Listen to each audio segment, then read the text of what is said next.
Welcome to the Fabric Podcast, where we explore company culture and how it scales as a company grows. Brought to you by the team at The Receptionist, a bootstrapped, Denver-based software company.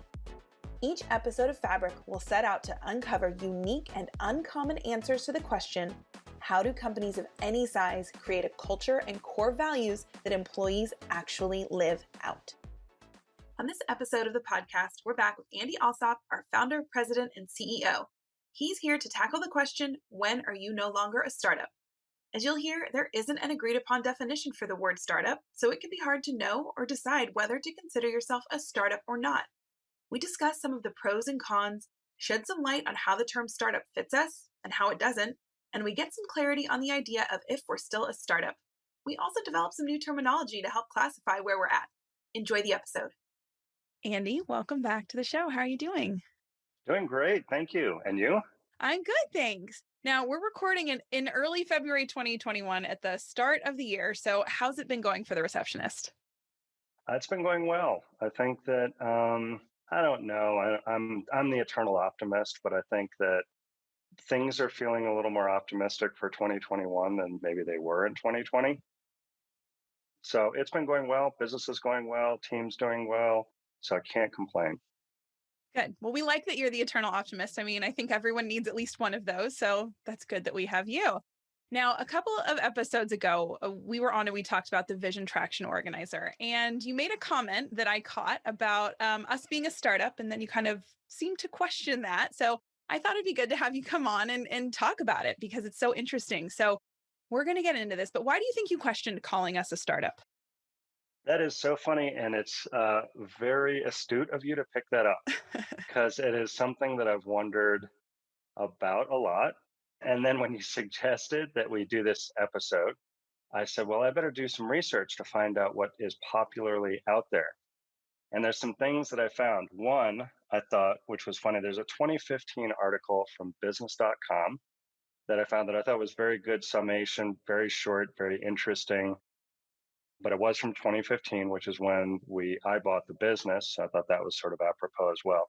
But he says in the article, there is no universally accepted definition, which as I continued to do all of my research, I realized is absolutely true. I saw things in one point, he was citing somebody who said a startup is no longer a startup when they have met at least one of these conditions. $50 million in revenue, 150 employees, and one other factor. And I thought, well, that's kind of weird. Yeah. Another article, let's see, I'll just read off some of these that I thought were really interesting. Merriam-Webster defines a startup as a fledgling business enterprise. Oh. And I said, wow, fledgling. I was like, fledgling doesn't sound very good. No, and we're not that. I know. And I said, well, what is fledgling? So fledgling is defined as an organization that is immature, inexperienced, or underdeveloped. And I'm like, we're none of those things. Right. So I don't think that matches the. Yeah. And I'm sure there's listeners going, well, I'm a startup and I'm not that. So no, thank you, Merriam-Webster.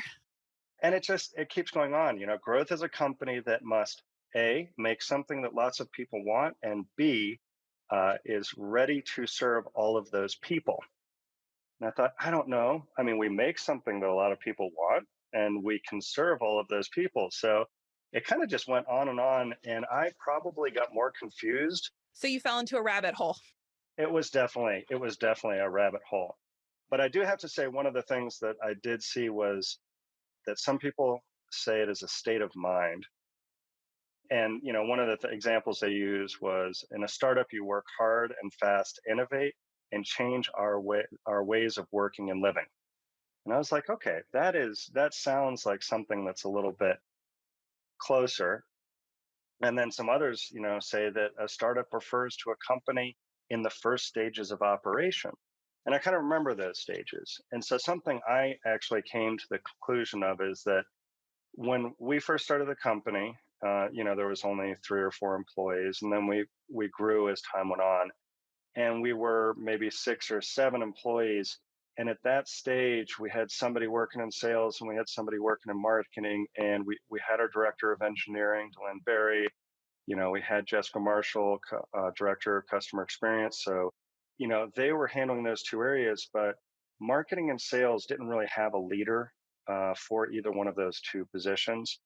And one thing we've definitely done is gotten to a stage of development where we have directors in each of the major areas, which means I've never been a great director of marketing. I'm good at marketing, but I'm not great at marketing.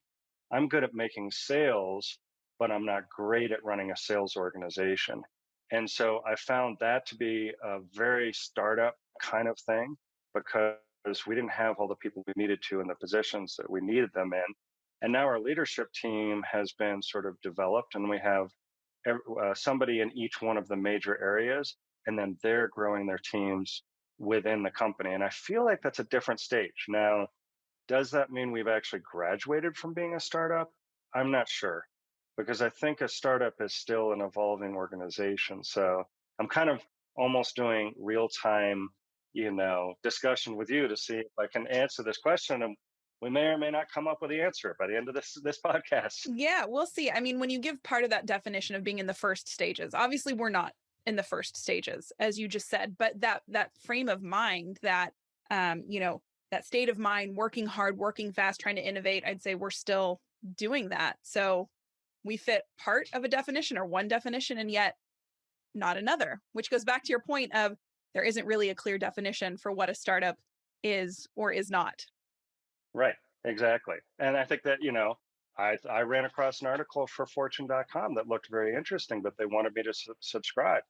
And I said, you know what, I'm too cheap to subscribe. That probably makes me a startup, or makes us a startup. Yeah. Well, and you know what? If they have the answer, we're just not going to use their answer. We're going to keep exploring our own. So even though we don't know, because we couldn't maybe get the answer, we don't know what a startup is or is not, what might be the benefits of continuing to call ourselves a startup?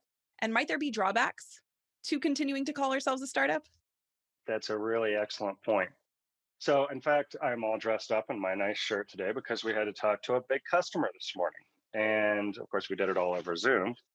But when we're talking to a big customer, a big established publicly traded company or something like that, we don't really like to use startup because big companies like that want to work with an established company. But if we're working with maybe, say, a vendor and we want to bring a vendor on, or maybe even talking to an employee, I think it benefits us to be able to say that we're a startup, because startup is really associated with being scrappy and resourceful and finding solutions to problems and not necessarily being sort of stuck behind processes and just that the machine keeps running. And I think that part of it, of being a startup, is so important because that's where we have our core values, and that drives everything. And that's why our podcast is called the Fabric Podcast. But being able to be bold and innovative and collaborative, those are elements I think that do actually associate you or a company with a startup, and that's where it benefits. So I'd say there are a lot of benefits, but there are times where you don't really want to say you're a startup because then people are going to think, is this company established? Are they going to be able to be there when I need them and be reliable and those types of things? Because startups kind of tend to be things that change very quickly.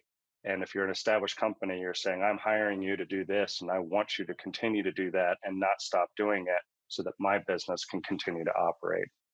Yeah. So we still don't have an answer, but not there yet. What I'm hearing is that this mentality of a startup being scrappy and really kind of, going for it, but then having the qualities of a more established business, the processes, the way that we work, how we work together, we're both. So we still don't have an answer. Right. We're stuck in the middle still. Which is, in your research, is there a term for that between startup and more established business? Are there labels that, that describe other phases of a business?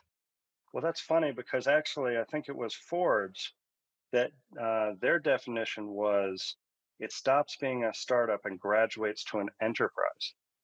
So, enterprise is, you think, almost like IBM or Microsoft, right? So it didn't make the distinction that there was maybe a term that would be used where you're kind of evolving from startup to the next stage.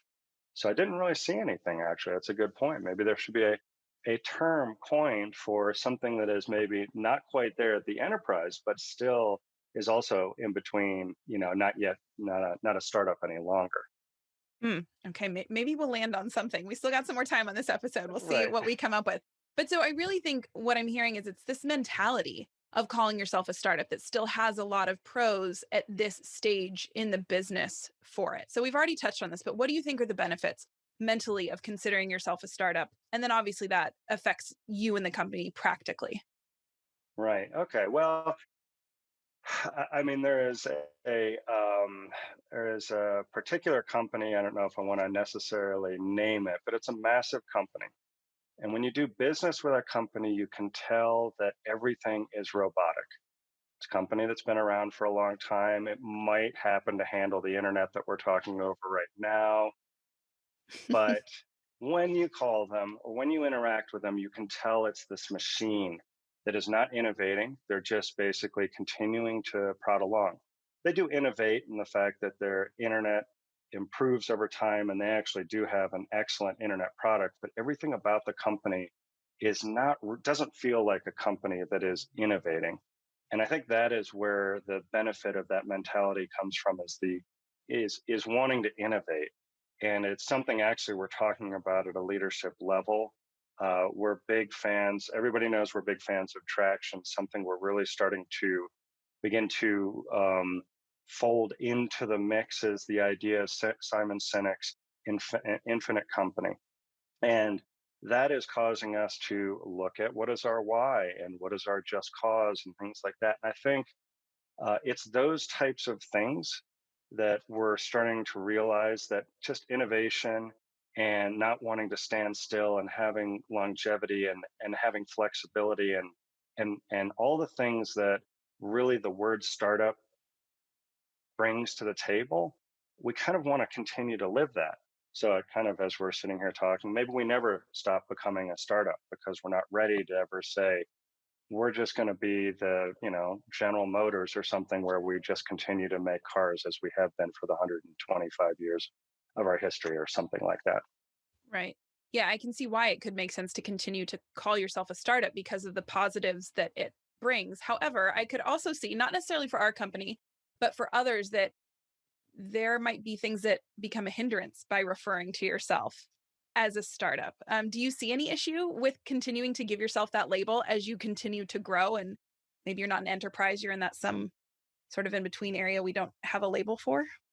It's interesting because, again, in this article in 2015 and another one I saw back in 2011, they refer to the fact that even in 2015, that large organizations like Facebook and Google were still calling themselves startups and people were still calling them startups, which was interesting. Like, how can you actually call yourself a startup? But I think that gets back to the mentality side of things, where it really does help kind of as an internal organization to be able to continue to call yourself a startup.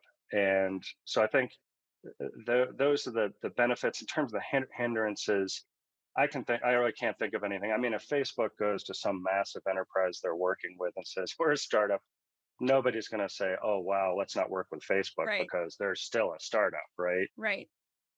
So that's the only hindrance I can think of, maybe. Or, Yeah. Well, I could see though a small company as they're getting started, maybe their team is small, maybe they don't go after certain opportunities because they feel like, well, we're still a startup and maybe we true. shouldn't be doing that yet, or we can't go after that or we're not ready for these types of goals. And who knows if they are or they aren't, but I could see where that mentality of depending on how they view a startup to begin with could potentially hold some people back from continuing to grow. Absolutely. I mean, I think that even happened in the early days of our existence, because we've worked with some pretty large organizations in the beginning. And as a startup, that is something. There's the startup mentality, and the startup mentality, as we all know, I bought the business in 2015 from another business, and they were really scrappy startup. And what they were doing to, in some cases, secure business was when the customer said, can you customize this so it works just for us? They would say yes. Well, that ended up creating these legacy issues that we had to deal with because customization in a software that is broad based, a software as a service, can cause a lot of problems with testing. with reliability, with other areas. And those decisions were made with a startup mentality. And that is, let's get the business. This is a big piece of business. And I think that is something that can be detrimental.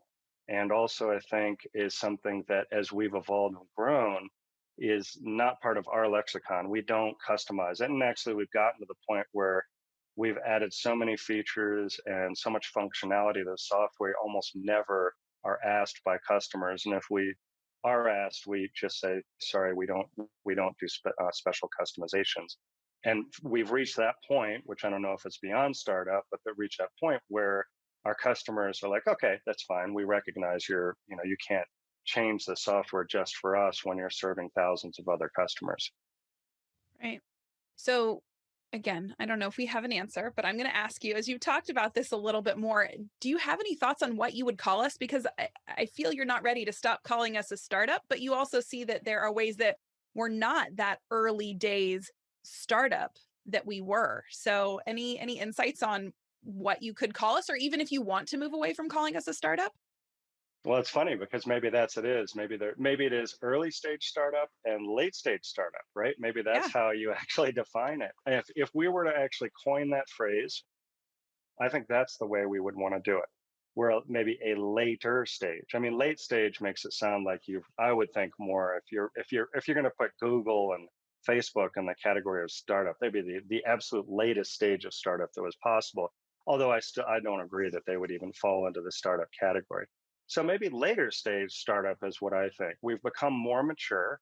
We still have that mentality of being scrappy and doing what we're doing and making the changes and being innovative. So maybe later stage startup is something that would be a term that I'd feel a little more comfortable if I'm sitting in front of you as you're interviewing me and I'm questioning what are we. I might say a later Talking. We're stage just startup. talking, Andy. Yeah. It's okay. Yeah. So, I mean, like a lot of things in life, there's a spectrum, right? And so there's that you haven't even started yet. You're an early startup as we're getting into a later stage startup. So, as a company shifts and they start to move along that path, is there anything that you think needs to be done differently, practically, logistically, mentally? That's a huge question. But now that we're seeing you've moved along this kind of spectrum or path as a startup, what needs to be changing as you move toward this further end? I think that's another great question. So, I mean, it really comes down, in my mind, to your processes because as you begin to bring more and more people into a company, in the early stages, we weren't really doing a lot on process. We're just execute, execute, execute. We've got to get the software up to speed. We've got to make those sales. We've got to do whatever it is. And so you're not really spending as much time putting your processes together. And I kind of, on one side, I hate that because, like, oh, we're living by processes. And it sounds like now we're talking about that company I was talking about earlier. But at the same time, if you have a culture of innovation, you can innovate around your processes. You can say this process no longer works for us, and we can change the process, or it's evolving, or we've started to address a different type of customer as we're evolving through our growth stages. So we need to change those processes. But really having those processes in place is so important because once you have your processes in place and everybody knows where to find the processes, obviously we're doing training with people and not saying, hey, just go read the manual kind of stuff, but they know where to refer to it and they know how to follow that process. And then the most important thing is that when your customers come to you, you want them to see you as an authority, as to we like to call it as a guide. And if you are the guide to your customers, you're able to follow a process and you can say to them confidently, we've done this thousands of times before. We know what the process is. You, Mr. Customer, are an expert in your area. Come to us as the experts in getting you, and for our business, for implementing a visitor management system. We have customers that have thousands and thousands of locations. It's not easy to have to implement software that runs on an iPad across thousands of locations. Well, we are the guide. So it's that kind of evolution where you're in a later stage startup. You've got these processes developed. You've got the people who are running each of the departments and there are key contributors that are able to bring their expertise. that's the point at which you become, I think, a later stage startup and begin to evolve out of that little scrappy, just let's get it done kind of, activity. Yeah. Well, as you were talking, especially around the processes, another sort of thought came to mind is we're a more mature startup. So then I thought, like a little infant startup. And then you've got your teenage years, right? And then you're Right. becoming more mature and you're the authority and you're this guide. So there's lots of ways to look at it. But I think it sounds like we're still a startup, but we're not the startup that we used to be 5 or 6 years ago. Right. That's a good way. Maybe a scale of Yeah. startup. Maybe it's like when you go from first grade all the way Yeah. through graduating from, graduate school or something. It's stages of development. We're talking about life Right. development and we're talking about company development. So Right. with all of that, any final thoughts on sort of this startup label that you want to share that we've maybe helped you kind of clarify today? Well, I think there's something that we really haven't talked about, which is capital, right? And generating capital. And we are, as we talk about in the intro to the podcast, we're a bootstrapped company, which is really kind of, we're bucking the trend. I'll have to say, I think because we're going with Simon Sinek and stuff, all of our rivals, other people know them as competitors, for the most part, are taking on a fair amount of capital. And we're doing it a different way. And I don't know where that fits, to be honest with you, when you're talking about the startup moniker, because, we are bootstrapped, which means that we are growing our company based on the cash flow that we generate from the operations of our business. I think there's definitely a difference because when you're taking on large amounts of capital, you're having to execute, but you have a lot more capital to execute with.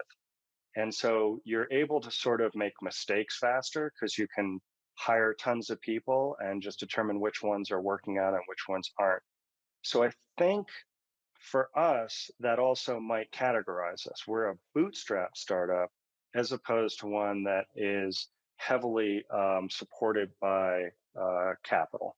And so I don't know how that fits in again, where that scale is. I think we've kind of come up with some good ideas in terms of what the scale might be. And we are, a later stage, or I don't want to say a late stage, but we're a more mature startup. And maybe that's the way I'll start to refer to it.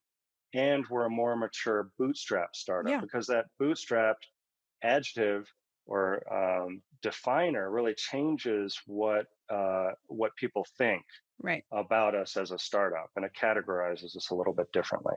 Well, it's also important to us, I think, to our identity and how you envisioned this company and how you've taken it forward. So I think that makes sense that, yeah, there's a scale and then there's also a descriptor in there that helps really define who we are and where we're at. Yeah, yeah. I mean, the one thing about being bootstrapped is you have to be incredibly capital efficient, and that's always a term that is talked about because if you are only relying on the cash flow that you receive from the operations of the business, you have to be very careful how you use your cash. Whereas if you have 50 or $100 million, you may not have to be quite as capital efficient. You're definitely going to get there probably quicker, but I think it's really put a mentality in our company of we are very capital efficient. So I don't know. I think that's another interesting one. So I think we did actually come up with the fact that I feel comfortable saying that we are maybe a more mature startup. I mean, more mature, later stage, something like that. All right. Well, I'm glad we had some sort of realization here and some clarity on a very unclear subject to begin with. But Andy, thank you so much for sharing your insight. I think this was probably really interesting for our listeners and maybe helped shed some light for them as well. I sure hope so. Thanks, Sarah. That was a great conversation with Andy and helped to shed some light on the subject of when you are no longer a startup. And if you'd like to learn more about our more mature startup and get a 2-week free trial, no credit card required, visit us at thereceptionist.com.